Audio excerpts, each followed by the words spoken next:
volta com a nossa matéria especial. Eu sou o Evandro Júnior, eu estou aqui em frente ao José Altino Machado, que não é a primeira vez que a gente está junto, né, Zé? Não, já. Nós já estivemos juntos em outras matérias. Algumas vezes, já. E nessa matéria especial, nós estamos conversando sobre mineração, sobre barragem, sobre tragédia, sobre Vale do Rio Doce, sobre Percival Farquhar e outros desdobramentos. E eu te fiz a pergunta no bloco anterior sobre a questão da desapropriação consensual da empresa Ibituruna Iron. E por que não se ouvia falar em tragédias envolvendo barragens nesse tempo? Não, é verdade, seja dita que naquela época também nós não tínhamos esses volumes de envolvimento para trabalho. Os volumes eram bem menores. Bem menores. E o minério era muito mais rico. Você nota o seguinte, a coisa, ninguém talvez dessa geração tenha conhecido, eu conheci.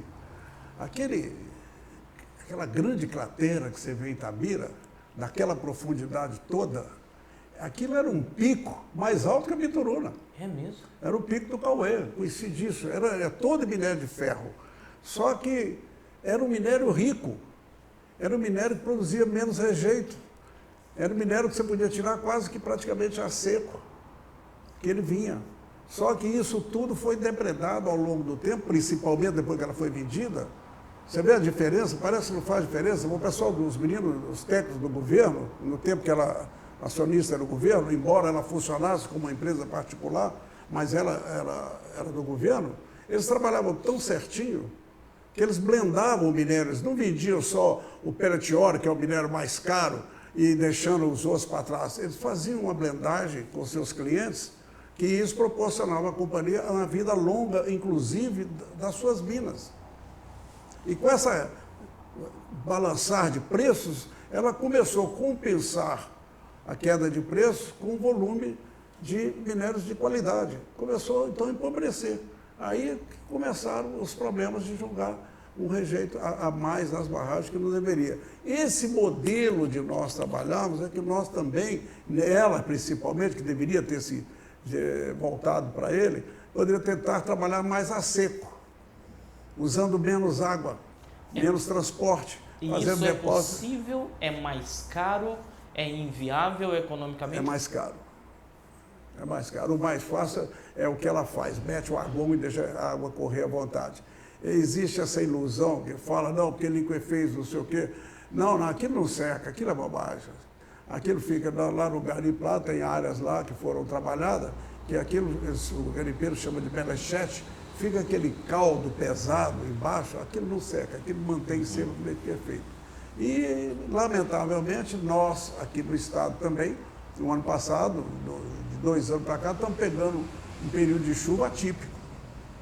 Antes, a chuva vinha dava um tempo para fazer uma secagem na parte superior da barragem. Agora nem isso está, porque já choveu com constância e quantidade grande. E ela continua jogando um rejeito em cima.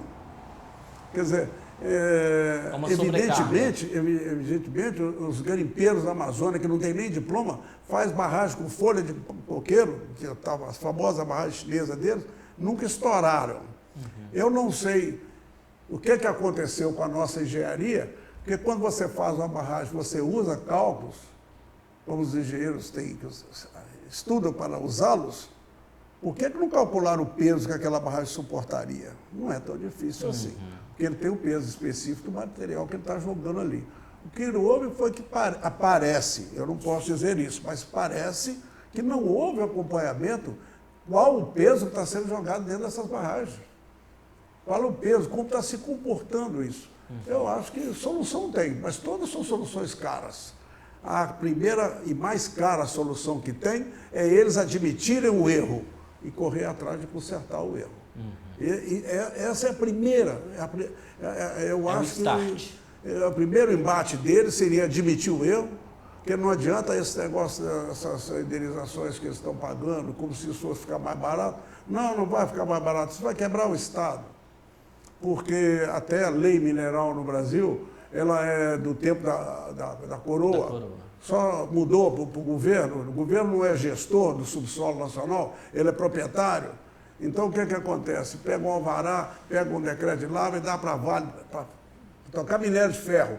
Mas ninguém pode achar ali Rondonita, ninguém pode achar ali Água Maria, ninguém pode achar ali nada, nem ouro. Essa área toda está dentro do quadrilátero aurífero do Estado. Não pode, porque está na mão do decreto da Vale. Quando a Vale trabalha com minério de ferro. A Vale extraindo é dela. É dela, para todos os efeitos, ela era obrigada a comunicar ao governo a existência de outros minerais na área. Nós já cansamos de ver briga aí todo dia. Outro dia deu uma briga lá em Conselheiro Lafayette por causa disso, que acharam Rondonita no meio do manganês, e a Vale não admite que os outros exploram a Rondonita, e ela só tira o manganês. Por que não deixa tirar aquela porcaria da Rondonita? Então não deixa. Aí ela preserva para si uma coisa que é da União, que é da Sociedade Nacional, que são as outras substâncias minerais. Presta conta só daquilo que está no papel. E depreda dessa maneira infeliz. O que ela vai acontecer agora, sabe o que é? Ela vai começar a terceirizar os trabalhos, terceirizar a exploração das lavras, terceirizar os transportes e terceirizar as responsabilidades que ela vai querer fazer. O que é delegar culpa. Que é delegar a culpa. Como se alguém... O lamentável no Brasil, e graças a Deus, que a lei não permite transferir punição. Né? Punição, quem fica punido é o praticante do crime. Quando você fala do país, é inevitável a comparação de países como Austrália e Canadá, que têm também uma vasta experiência na atuação em mineração, e você não ouve falar de tragédias como essas. Exatamente por isso, pelo que eu estava falando. Que acontece que uma das maiores empresas mineradoras do mundo ela é australiana. E tem as outras canadenses também. São todas empresas grandes. Só que foram empresas como a De Beers, como essas outras de diamante na África do Sul, todas de origem e vocação de mineradores.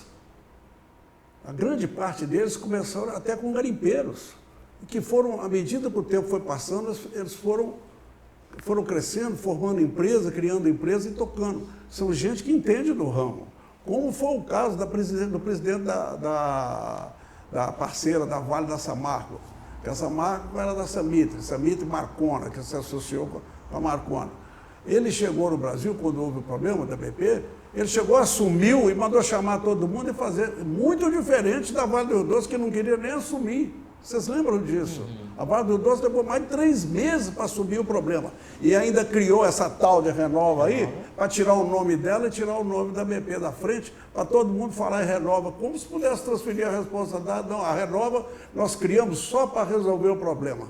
Não, o problema foi criado por ela, a Vale do Rio Doce. A Vale do Rio Doce comprou da Samitre aquela área, comprou a Samarco e revendeu a metade da Samarco praticamente pelo valor que ela pagou pela área inteira, para a BP.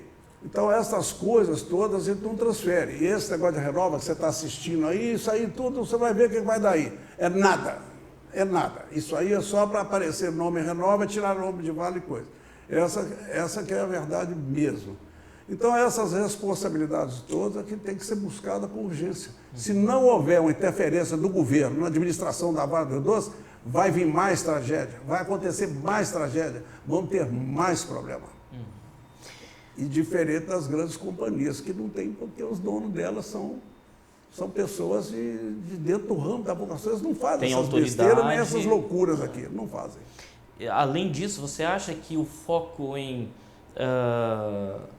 preocupação com o meio ambiente, preocupação com segurança dessas empresas estrangeiras, empresas fora do Brasil, Austrália e Canadá, a preocupação deles com meio ambiente e segurança também fazem com que elas não tenham essa incidência toda de acidentes? Eu não diria nem que é isso, Amado.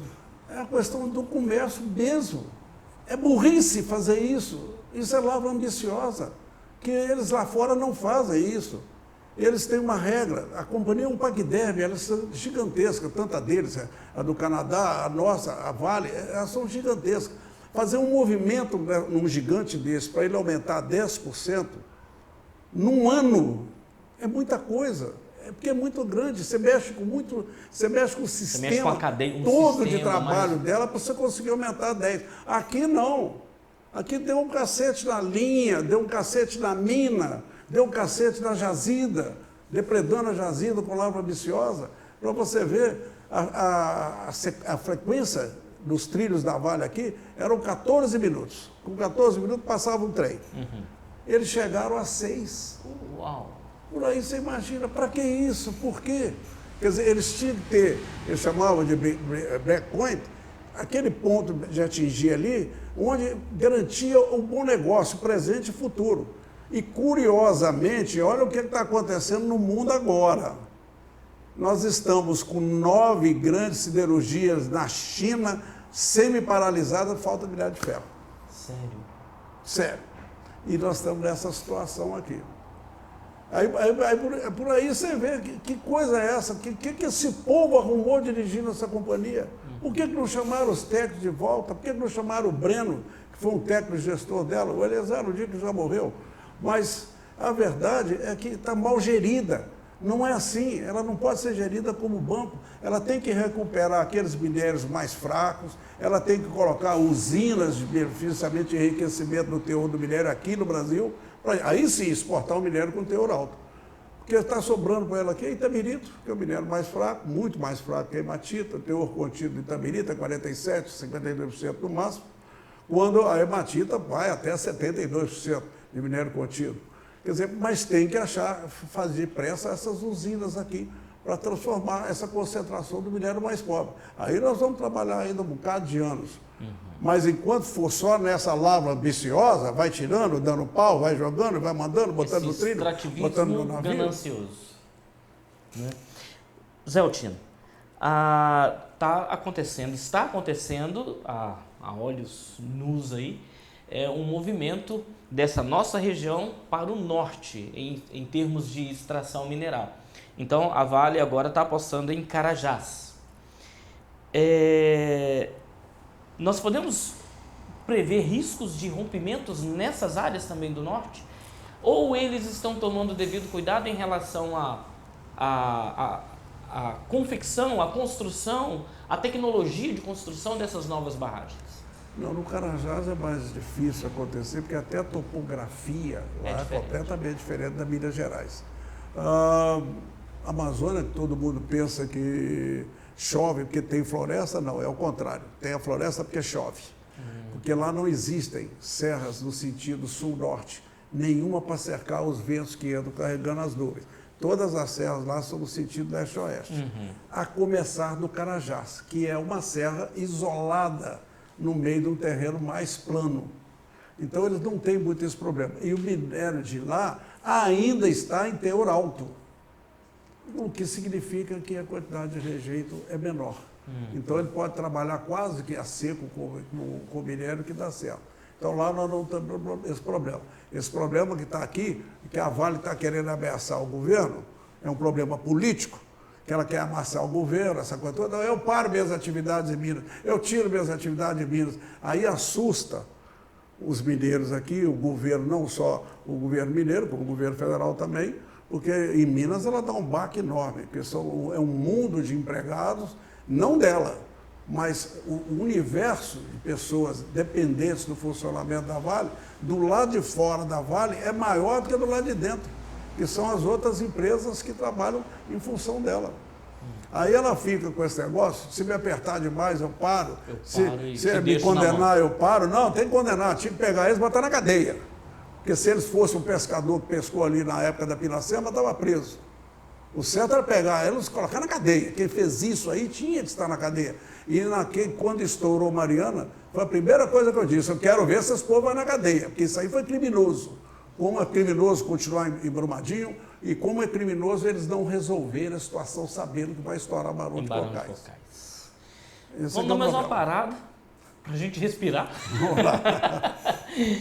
Daqui a pouco a gente vai voltar com mais Zé Altino Machado e mais com esse papo sobre mineração, responsabilidades, Vale e muito mais. Tá bom?